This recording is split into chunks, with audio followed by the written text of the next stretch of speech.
Hi guys, and welcome back to another video. So today I've got 5 tips to improve your first touch. Before we get into today's tips, I want to say a huge thank you to OneFootball for sponsoring this video. OneFootball is a free football app that you can download onto your smart device, and it keeps you fully up to date in the world of football through news, transfer rumours, match highlights, live scores, so it's never been easier to follow your favourite leagues, teams and players. So download the OneFootball app today, link's going to be in the description.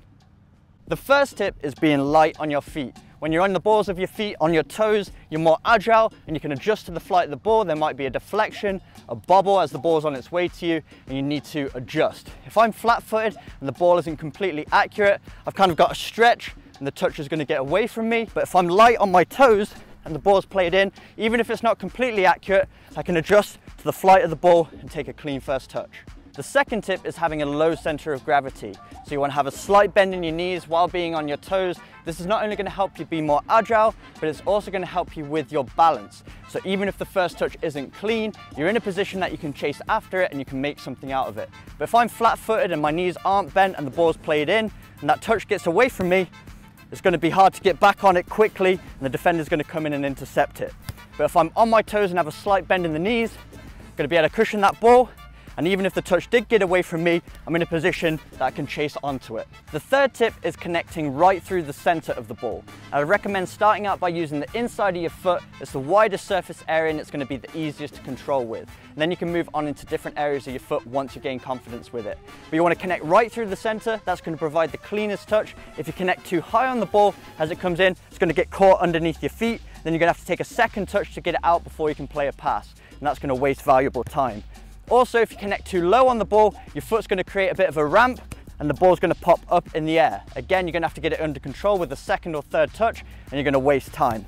So what you want to do is take the previous steps, be light on your feet, connect right through the center of that ball and it's going to stop dead, and then you can play the ball with your next touch. And the fourth tip is being slightly relaxed with your body when you're receiving the ball. Think of the difference between kicking the ball against a brick wall and kicking it into a net. When you pass the ball into a brick wall, it rebounds off at the same pace that you passed it in with, but when you kick it into a net, it slows the ball down and cushions it. So you want to create that with your body. If I'm rigid, especially if there's pressure on me during a match and I'm tight with my body, as the ball comes in, it's just going to rebound off of my foot and get away from me. But if I'm more relaxed like a net, I'm relaxed with my body, as I make contact with the ball and I'm relaxed, the ball's going to cushion, I'm going to be able to keep it closer to my feet.